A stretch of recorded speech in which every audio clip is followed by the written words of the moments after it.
یہ ان مہمان کی کیا کہا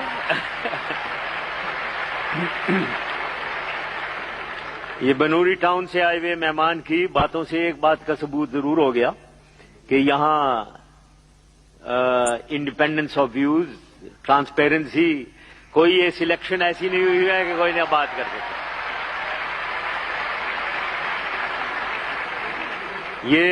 یہ وردی والے ہی نے یہ الاؤ کیا ہے، ورنہ آج سے پہلے کبھی نہیں ہوتا. آج سے پہلے اگر اس طریقے سے کوئی بیٹھا بات کرتا تو اس کا فیوچر کیا ہوتا وہ آپ کو پتا ہونا چاہیے. تو اس وردی والے ہی نے آپ کو اجازت دی کہ آپ کھل کے بولیں، خیالات کا اظہار کریں، لیکن خیالات دوسرے کے سننے کی بھی قابلیت رکھیں. پرابلم جب ہوتی ہے جب آپ لوگوں کی یہ قابلیت نہیں ہوتی کہ دوسرے کے ویوز کو بھی سمجھیں اور وہ نہ کریں جو آپ لوگ اپنے آپ ہی کے اس پہ نکل کے بزنس ریکارڈر کا سارا دفتر جلایا گیا وغیرہ تھا، وہ آپ ہی کے مدرسے سے نکلے لوگ اور انہوں نے وہ سارا کچھ کیا تھا. یہ نہ کریں، ٹھیک ہے؟ نو اب ایشوز کے اوپر آتے ہیں. ٹھیک ہے جی، آپ نے اسلام کی بات کی. اسلام ایک ٹالرنٹ ریلیجن ہے. اسلام کے بارے میں ہم سب مسلمان، ادھر زیادہ تر مسلمان ہی بیٹھے ہوئے ہیں، ظاہر ہے، اس میں کوئی شک نہیں ہے. اس کی وضاحت کرنے کی کوئی ضرورت نہیں ہے کہ اسلام ایک ریلیجن آف پیس، ٹالرنس ہے. لیکن یہ کہنا کافی نہیں ہے. اگر آپ دیکھیں ماحول کو، واٹ از ہیپننگ، بالکل 180 ڈگری برعکس جو ہو رہا ہے. تو ہمیں دنیا جو دیکھ رہی ہے وہ یہ سمجھتی ہے کہ ہم کہتے کچھ ہیں، کرتے کچھ اور ہیں. کہنے میں تو بڑا کچھ ہے جی اسلام، تو اسی لیے اسلام کی بدنامی ہو رہی ہے. ہم اسلام کی بدنامی اسی طریقے سے کر رہے ہیں کیونکہ یہی ہم اپنے ریلیجس جو ہمارے مذہبی سینٹرز ہیں، یعنی مساجد، مدرسے، انہی کے اندر ہم intolerance, hatred, sectarian hatred, violence سکھاتے ہیں. سب میں نہیں، بعض میں سکھائی جاتی ہے اور بولی جاتی ہے. تو سننے والا کیا سمجھے گا؟ کیا یہ اسلام ہے جو یہ بول رہا ہے، یا یہ اسلام ہے جو آپ نے ابھی اچھی باتیں کی ہیں وہ ہے؟ اس میں شک ہو جاتا ہے. دنیا تو دیکھ رہی ہے ایکشن. وہ کہتے ہیں نا، action speak louder than words. یہ آپ ہزار کہتے رہے اسلام means what, but what the world says is کیا آپ کر رہے ہیں. آپ اپنے عمل سے کیا دکھا رہے ہیں، اور عمل سے آپ بالکل برعکس دکھا رہے ہیں جو اسلام پڑھاتا ہے اور سکھاتا ہے، انفارچونیٹلی. تو ہمیں چاہیے کہ ہم اپنے کرتوت میں اور تھنکنگ میں ہم آہنگی لائیں.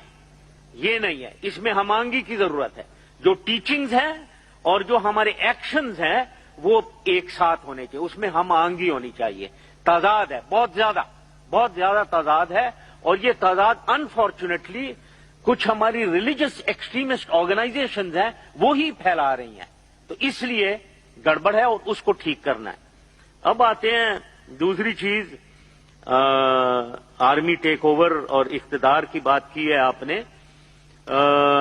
ہاں، مجھے اقتدار کس نے دکھایا؟ مجھے نواز شریف نے دکھایا میرے خیال میں.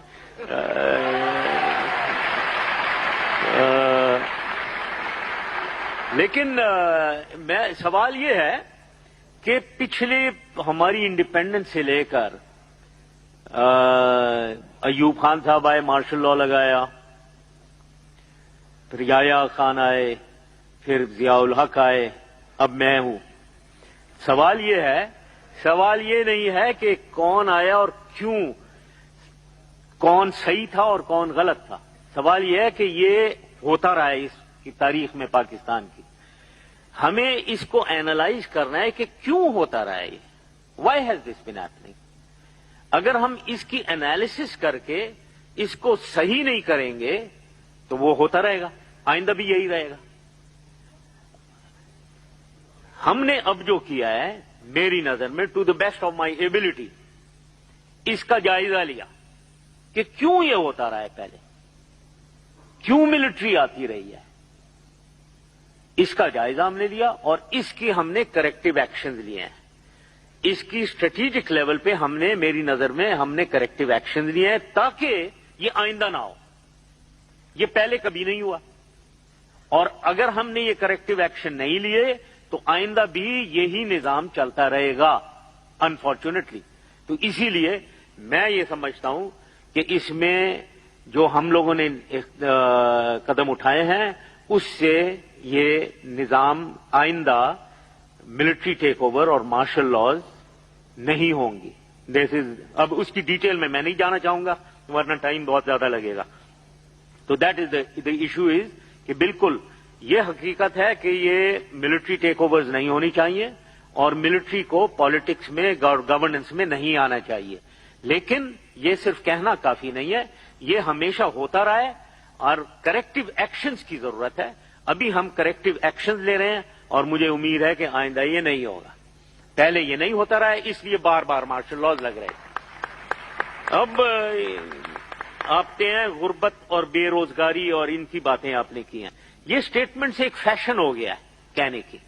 یہ فیشن ہو گیا ہے کہنے کا کہ غربت اور بے روزگاری ہے ضرور, دیر از نو ڈاؤٹ, بالکل ہے. پاورٹی لیول 31% یا 32% ہے. سوال یہ ہے کہ اس کو ختم کیسے کیا جائے, اس کو دیکھنا ہے. اور ہم جو کر رہے ہیں کیا وہ اس کو کمی کی طرف لے جا رہی ہے یا نہیں. میں آپ نے اسٹیٹمنٹ دے دیا, آپ نے کوئی سروے نہیں کی ہوئی ہے. مجھے معلوم ہے کہ جو بھی یہ کہتا ہے اس نے سروے کوئی نہیں کی ہوئی ہے کہ دنیا پاکستان میں اس وقت کیا صورتحال ہے نوکریوں کا اور غربت کا. میں آپ کو بتانا چاہتا ہوں, اور یہ سروے ہو رہی ہے اور جون جولائی تک ختم بھی ہو جائے گی, اور پھر میں فیکٹس اینڈ فگرز کے ساتھ بتاؤں گا. لیکن اس وقت میں آپ کو بتانا چاہتا ہوں کہ غربت میں اور نوکریوں, بے روزگاری میں, دونوں میں پاکستان کی تاریخ میں پہلی دفعہ کمی ہوئی ہے. ناؤ اب اس کا ریشنل بتانا چاہیے کیوں میں یہ کہہ رہا ہوں. سروے پوری نہیں ہوئی ہے لیکن پارشل سرویز ہوئی ہیں, اس کی بنیاد پہ میں کہہ رہا ہوں آپ کو. لیکن میں آپ کو کچھ حقائق اگر بتاؤں, آپ لیں بے روزگاری آج تمام فیکٹریاں پاکستان میں 100% کیپیسٹی پہ چل رہی ہیں.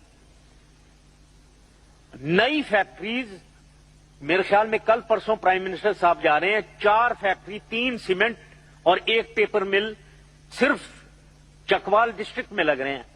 4 آپ کی گاڑیوں کی جو مینوفیکچر ہے وہ 3 پہلے 1 شفٹ میں ہوتی تھی, اب 3 شفٹ میں چل رہی ہیں. آپ کی موٹر سائیکلیں جو بک رہی ہیں وہ 300% زیادہ بک رہی ہیں, گاؤں میں بک رہی ہیں, رورل ایریاز میں. خریدار گاؤں والا آدمی ہے. آپ کسی گاؤں میں جائیں جس کے پاس سائیکل تھی اب موٹر سائیکل چلا رہا ہے.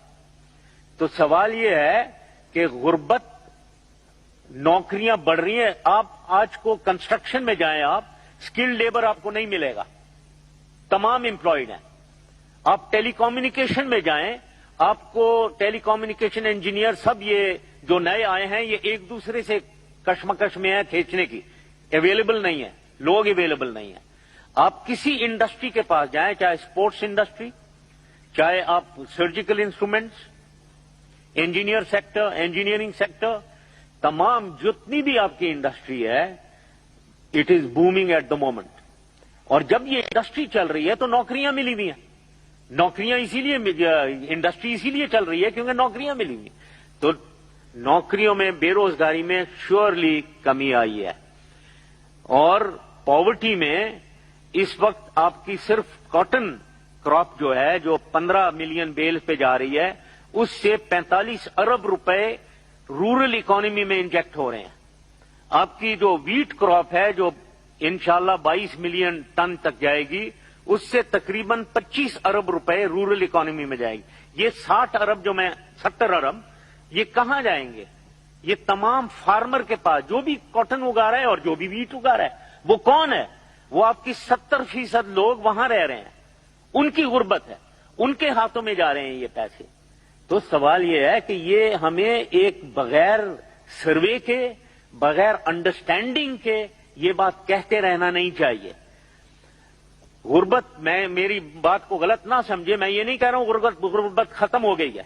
غربت بالکل ہے,